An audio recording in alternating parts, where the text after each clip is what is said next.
Welcome, everyone. I'm Jim Lawson, and I'm so glad you could join us for another webinar from the American Board for Certification in Orthotics, Prosthetics, and Podorthics webinar series. We're thrilled to have you with us. We hope you find today's webinar both informative and enjoyable, and if you do, please share it with your colleagues so they can listen or watch it as well.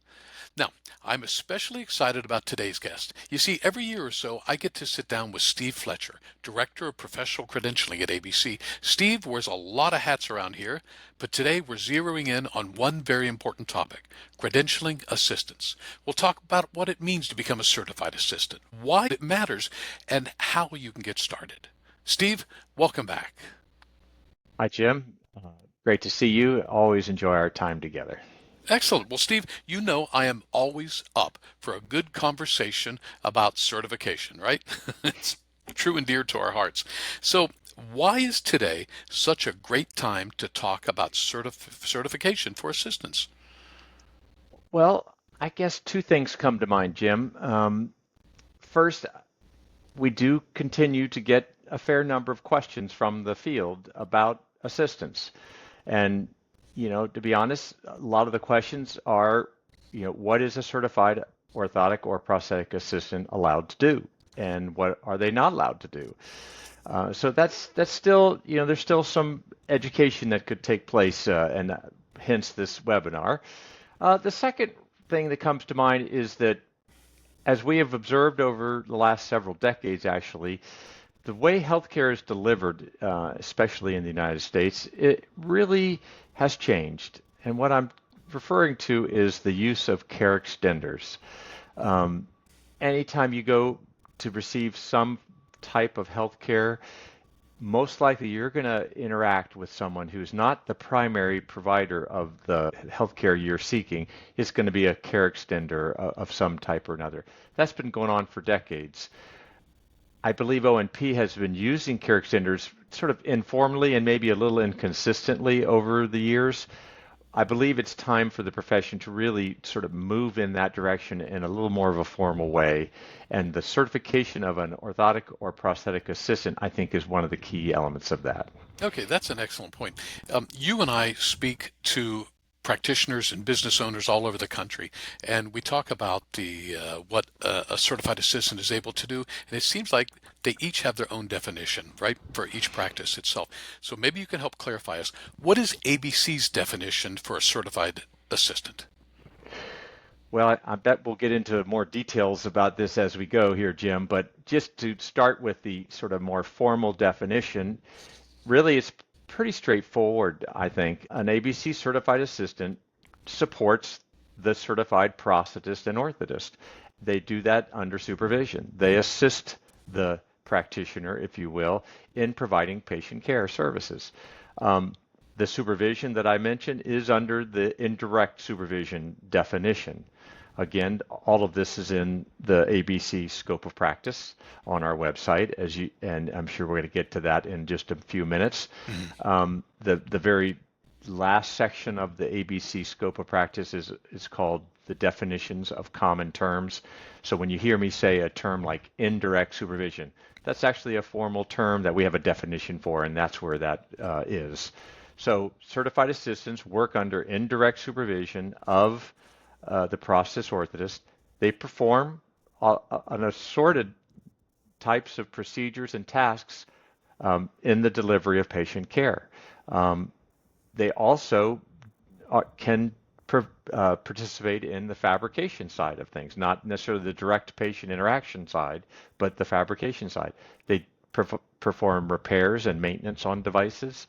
And really all of what a certified assistant does is supporting the prosthetist or orthotist with one goal in mind: maximize the fit and optimize that and the function of the interaction that the patient is receiving. Okay, great point, great point. So we're going to, like you said, we're going to delve into this a little bit more, but now we have a general understanding of what a certified assistant is able to do. Let's talk about the eligibility. Let's talk about what the requirements are of how to become a certified assistant. Well, that's a big question that you just asked me, Jim, and I think it might be easiest to actually go to the ABC website for me to walk people through that. What do you think? You got it. I'm pulling it up right now. Can you see it? Yes. Excellent, excellent. Okay, guide me. Well, you're at the main ABC website, uh, Oh, I apologize. This is abcop.org, and we have it up on the screen for you also. yeah, you beat me to it. But Sorry. um, what I would start with is just click on individual certification. That's the best place to start. If you Okay. scroll down just a little bit, you'll see a choice of all different types of certification that ABC offers. We offer a whole bunch of different certifications, but we're going to focus on that assistant. If you'd click on that You button, if got you it? will, and there's the ONP assistant page. Again, scrolling like you do, you get to a section that has these orange words, overview, eligibility, application, etc. So let's click on the eligibility tab, if you will, and that opens up a whole new page. And this is what the requirements are to even be approved to apply for assistant certification. Um, So there I are think different pathways, right? there are, and I think that's where we should start our Okay. conversation. Um, there are actually three pathways. We'll maybe take them one at a time if that's okay with you. Sure, sure. The first one, which some would refer to as the educational pathway, is what you see on the screen, an individual who has gone to an accredited, and that's a KHEP accredited, ONP Assistant Educational Program. Currently, unfortunately, I think there's only one of those in the country, and that's at Oakland University in Michigan. But a person who goes to that through that program and graduates is immediately eligible to sit for the certification exam. Now, the pathways Well, two and before we leave three, that, just want to let you know, sure, we have heard word of other programs working their way of getting started, right? that is correct. I know, and that's really through NCOPE, our sister organization, who is really the approver of ONP education. They're, KHEP is the overarching accreditor, but all that approval goes through NCOPE. And I believe that there has been at least one or two other educational institutions around the country that have reached out to NCOPE over the last year or two to say they are really interested in developing a program. No news as of today that I know of, though, Okay, Jim, very good. about those. Pathway 2 and 3, which we can sort of call the experiential pathway, are for individuals who did not go through that KHEP accredited program, but have been out in the field working for an OMP practice. I'm going to start with pathway 2. It's probably our most common pathway that we get applications through. And that pathway is where there is a sort of a minimal high school or GED level education to start with. Then there is an actual educational component to these two experiential pathways. And if you scroll just a little bit more, there you go. You'll see there are three college courses that are required in these two pathways, both pathway 2 and 3: anatomy, physics, and medical terminology. An applicant for either orthotic or prosthetic assistant certification will have to show us they've completed three college courses, those three right there. Um, then, if you will Steve, go let me down, ask you this: are you sure. able to take those courses at any college? If you scroll up just a little, Jim, just so they can see, you can see it says that it has to be at an accredited university, Certainly. but it has to either be at that or it has to be through an educational program provider whose courses can be transferred into it. So in effect, they have to be a legitimate college level course. Very good. Very good. And so there's also in the experiential pathways a number of hours that the applicant has to show that they have completed to be eligible. Pathway 2 is a little higher number of hours. This is a person who has a high school diploma. They have completed those three college courses. Now they have to show ABC that they have at least 12 months of supervised experience in the discipline that they are applying to be certified in. For example, if you want to be a prosthetic assistant, then you'd have to show you have 12 months experience working under a certified or licensed prosthetist, and that would be part of the requirements to apply. If an individual is trying to seek certification in both disciplines, then it's a minimum of 18 months of experience, and where at least 6 months of that has to be specific to each discipline. Sometimes when someone's working in a multidisciplinary setting, they may go back and forth between orthotics and prosthetics. So this is where it's sort of spelled out what the minimum requirements are. If you'll scroll to Pathway 3, this is very similar to Pathway 2, Jim, but this is for individuals who are already either licensed or certified in a related allied health field. And what the difference is purely the number of hours that they have to show that they have achieved of supervised orthotic or prosthetic experience. The 3 college courses, by the way, are still required for Pathway 3. That does Correct. not go away. It's just the hours that are reduced somewhat.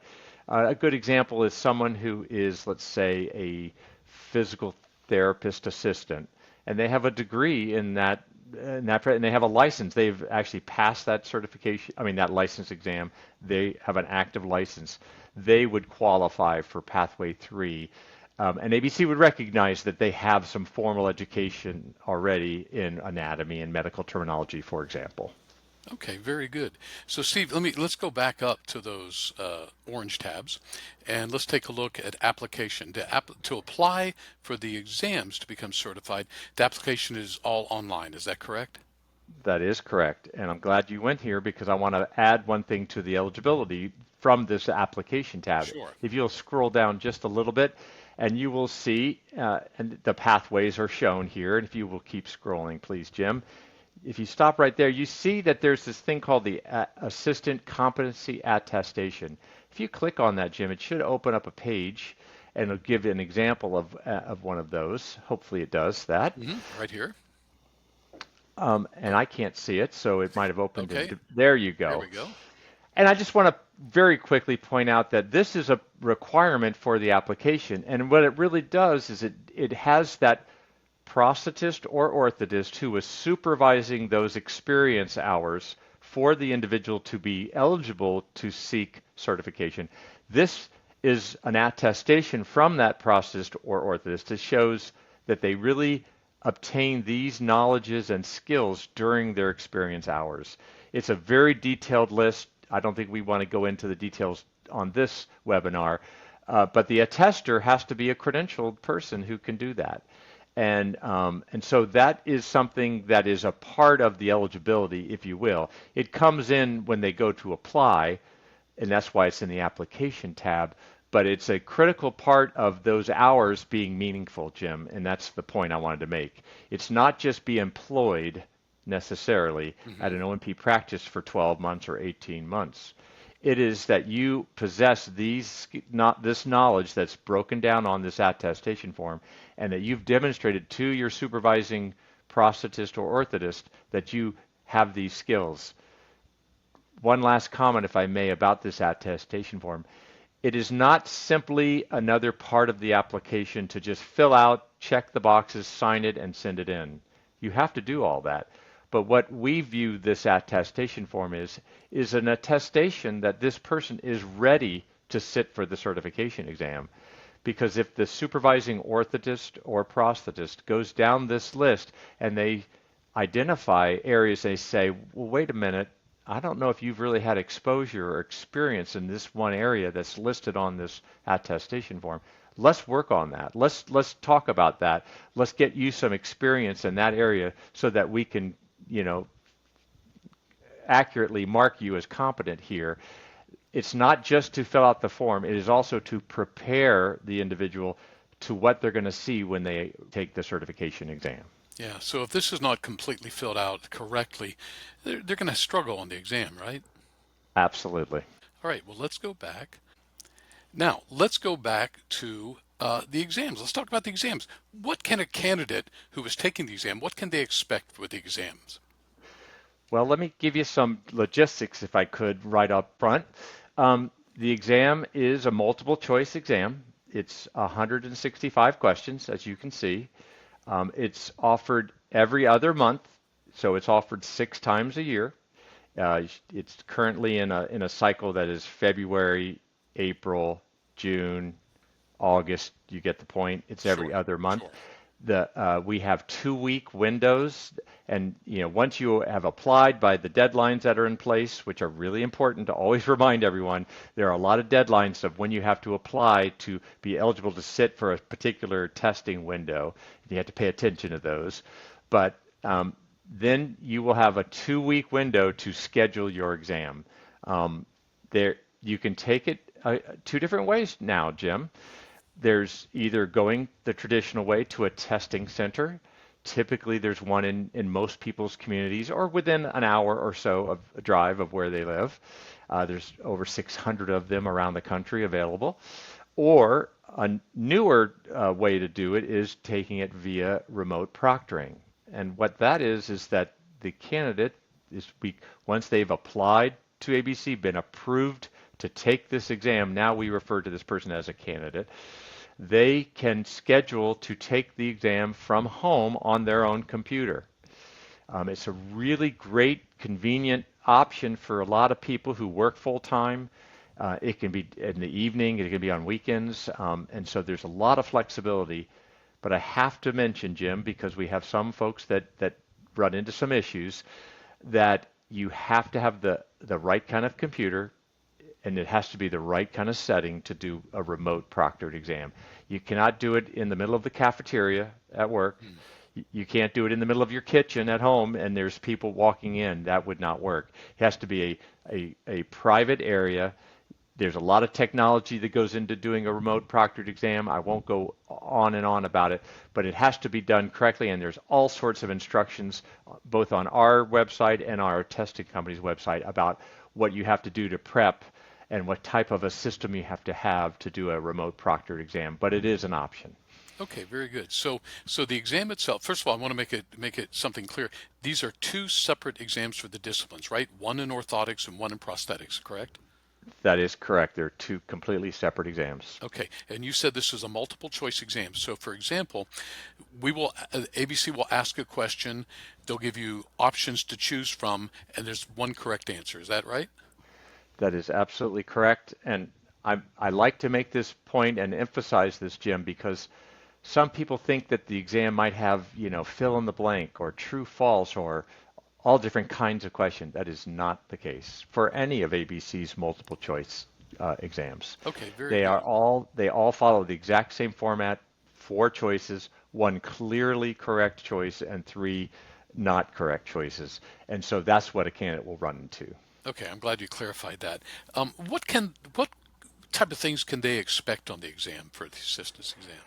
Well, there's some information on the website again, and we'll maybe get to that in a moment. But let me just answer the question by saying, it is really measuring a lot of knowledge in things like anatomy, biomechanics, disease processes, different pathologies.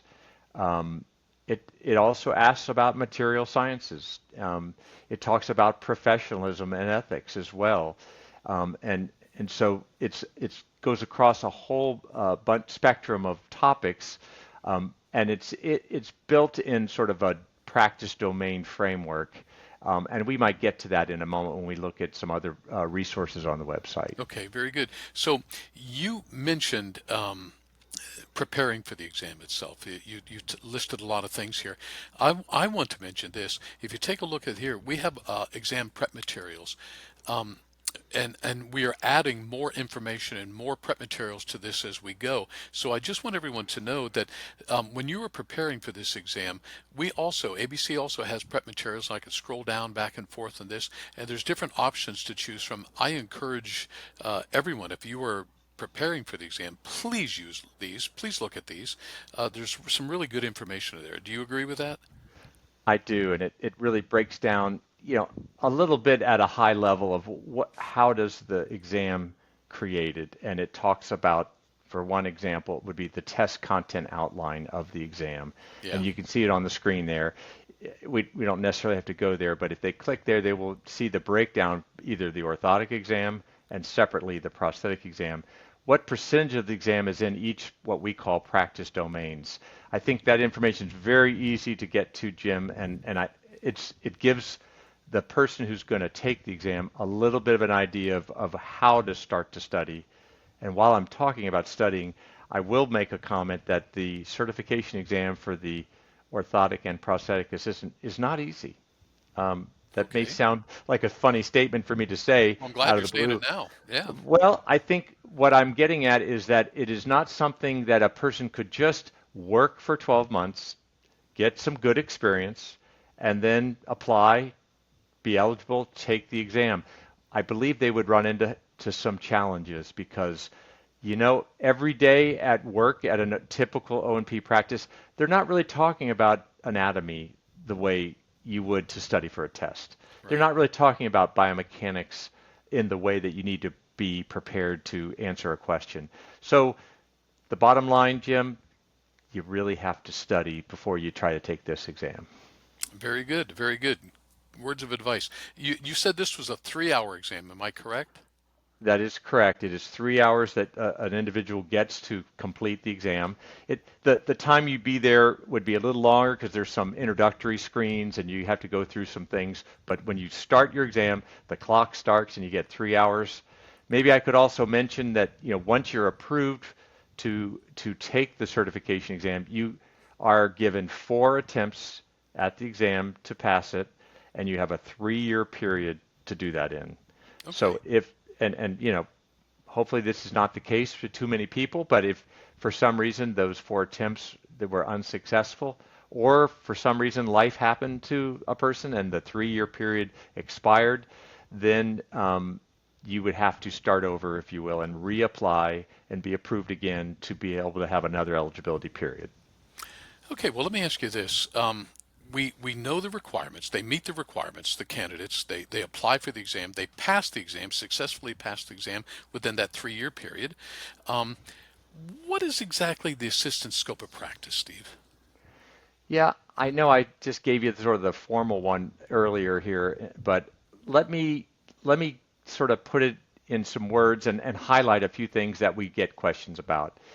In the scope of practice language itself for the assistant, it has a reference that says something to the effect of the initial patient evaluation is the responsibility of the orthotist or prosthetist. Good point. I hear this a lot. Yes. Yeah, and let me try to add some more to that because if you just read that sentence, you'd say, "Oh, the assistant can't participate in initial evaluations."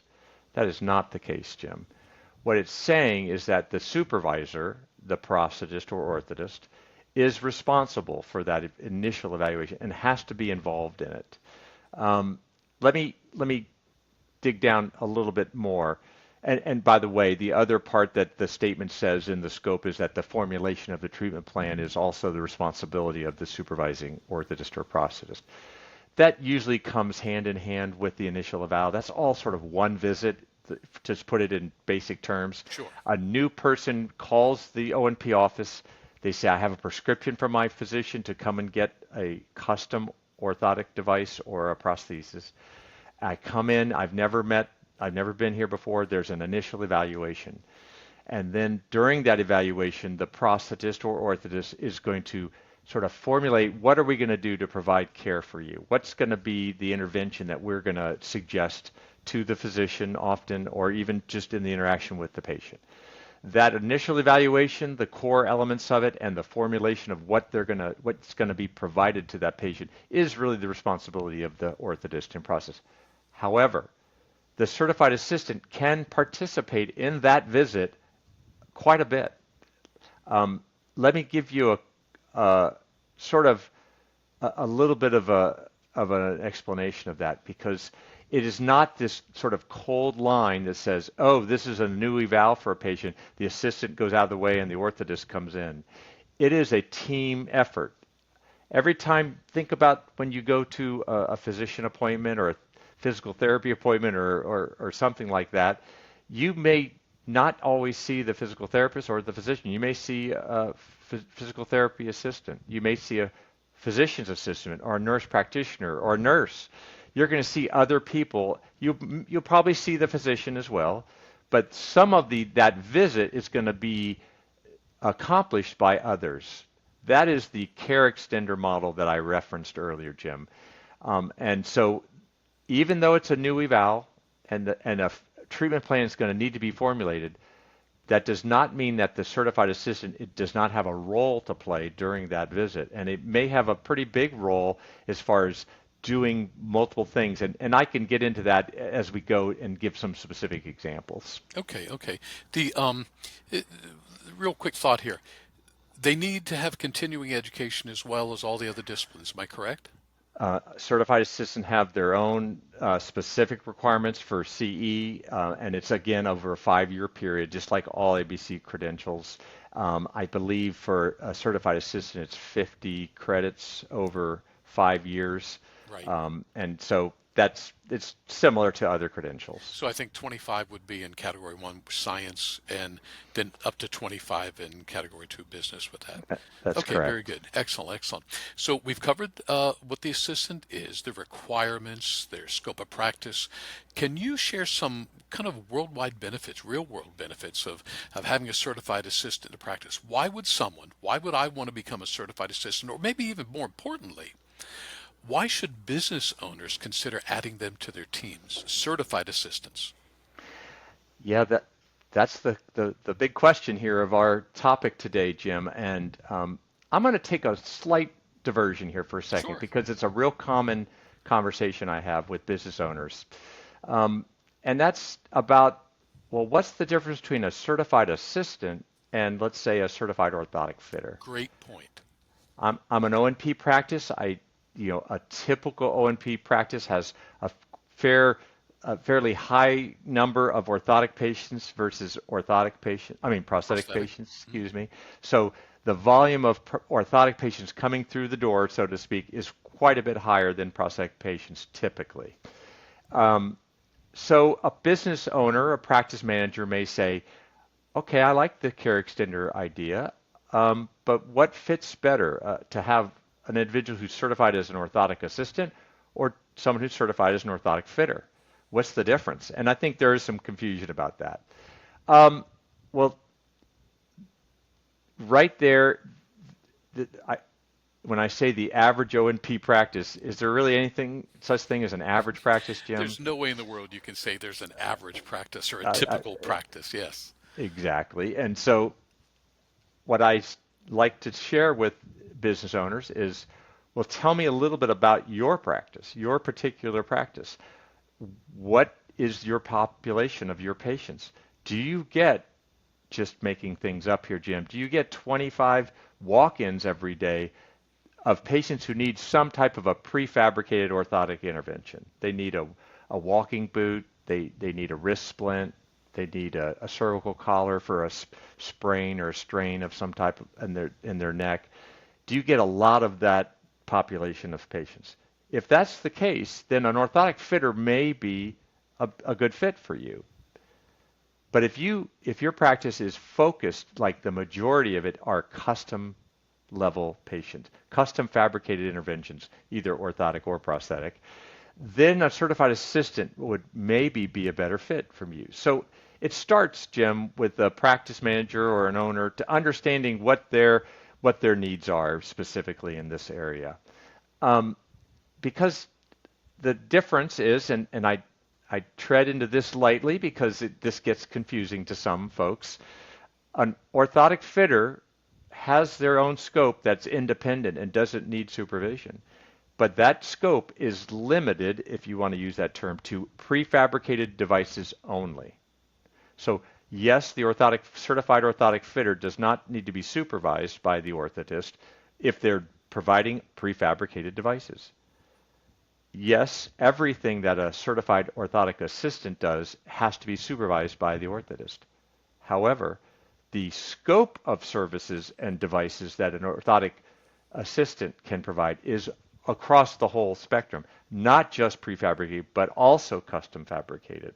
So again, it just depends on your setting and almost most importantly, what types of patients do you serve? What is the biggest need of day to day, week to week, month to month of the types of people who come to your practice and require care? So that's the sort of number one thing that I always go to first. Good point. So, but this is important also, having that care extender certified so they're able to do the work. That is exactly right. Could I get in? Let me get in a little bit to the assistant side of. I just Sure. talked about the orthotic fitter versus assistant. Let me just sort of get into the assistant and how I see a practice could really utilize a certified assistant to the optimal level. Um, for one thing, like I said a moment ago, they absolutely can participate in the evaluation appointments. They can do a lot of the sort of intake function. By that I mean they take a height and weight of the patient. They get the patient into an exam room. They may even like collect some basic patient history, any history using an orthosis or prosthesis in the past. They can do that initial part. The assistant can absolutely perform that.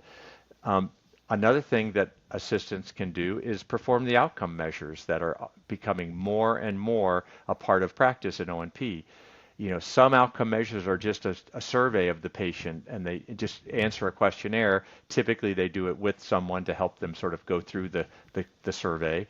Some of them are a physical measurement of their abilities, types of outcome measures. Those all can be performed by the assistant. And what we haven't said yet, Jim, which is sort of, I hope, the message that's coming across here is when the certified assistant is doing these tasks, that is freeing up the prosthetist and orthotist significantly to do other tasks, of course, but also to finish with another patient, to sort of optimize the patient care for multiple patients across the same time frame. And so it's really the goal of a care extender is to spread that orthos process across multiple patients without them having to do every element of every visit for the patients.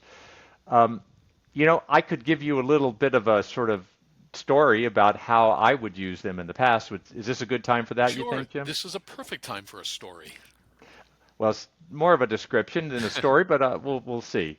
Let's say that I'm practicing. I'm a CPO, and I'm practicing in a typical, not average, a typical O&P practice setting. And there's a new patient on my schedule, and this is an adult patient who suffered a stroke. And they have recovered from their initial stroke, but they have some residual physical limitations because of the stroke. And they have an appointment to come in to be evaluated for a custom fabricated AFO to address their functional limitations. Um, you know, as I said a moment ago, when that patient arrives at the practice, their first interaction is going to be with the administrative staff to check in, of course. But the certified assistant can be the person who sort of does the initial intake. They bring the patient back to the room, again, obtaining height and weight and that kind of information. They talk to the patient, they sort of collect some initial information, stuff that we're going to document when we document that visit anyway, and they are already like beginning that documentation process. And so far, the CPO or the orthotist is not entered the scene yet.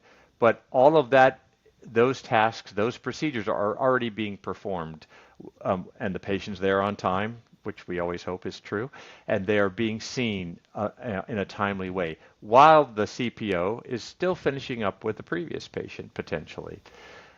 Once that patient has been sort of intake has happened, they're in the exam room ready to be seen by the orthotist. The assistant, the certified assistant, comes to the orthotist and in effect reports, "Hello, Mrs. Jones is in room 3. I've we've taken some initial information. We've done an initial outcome measure. She struggled, had to use a walker. Here's what we saw. Here's the question, how they answered the questions, etc." And they basically describe the situation to the orthotist, who now is going to come with the assistant together as a team into the exam room and see Mrs. Jones for the first time. At that point, the orthotist is at a huge advantage. They've already been briefed about the situation. They're not walking in and starting from zero. They already know a little bit of the background. They know how long it's been since they had the stroke. They know, sort of their physical limitations and the basic patient history. All of that really puts the orthotist at an advantage because now they're going to focus on the critical elements of that patient evaluation to be able to formulate a treatment plan. those other elements I described that the certified assistant would do are really important, Jim, but they are things that can be done by someone other than the orthotist, and that's the key take-home message. The outcome measure, the questionnaire, all of those things can be performed by that person, and it really expedites care. It actually causes that patient to be there in the room for a shorter period of time because things are happening while the orthotist is finishing up with a previous patient, if you will. And being able to see more patients too. Exactly. Yeah, what a great scenario. Thank you for sharing that, Steve. Steve, any words of wisdom for a person who is considering becoming a certified assistant, or maybe also for the business owner or support staff who are helping them through this process? Um, a couple of things. One is the whole thing that you're hearing is that providing orthotic or prosthetic patient care is really a team effort. It's always been a team effort.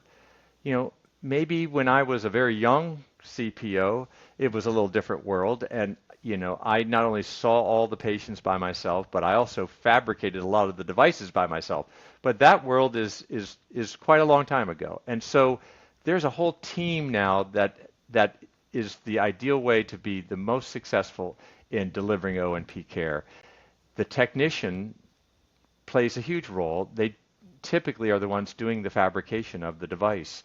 The certified assistant is just as important because they are part of that team that really expedites care. It's interesting. I would tell an individual who's thinking about this, you know, the certified assistant really has a pretty high role here. Hopefully that's come across in our description. This is not a person who's just standing by waiting to be handed a task to do. This is a person who's engaged with patient care, a person who, once they sort of become qualified, they've really demonstrated a competence and a knowledge to the level that they can sort of really interact at a high level with patients. It's a great position to be in. It's really another team member alongside the prosthetist or orthotist to deliver this care. I think the rewards that we get from delivering O&P care are just as true for a certified assistant as they would be for a orthotist or prosthetist, to be honest. It's just another role within that team. And so I would always encourage people that, you know, it's a great choice of a profession because you get to really have that great mix of interacting with people who have a need, finding out what that need is and finding out a solution. And you also have that other side where you're working with materials and devices and assembling things. It's quite an interesting job. I can imagine. I just can imagine. Steve, thank you so much for sharing your insight and your expertise on certified assistants.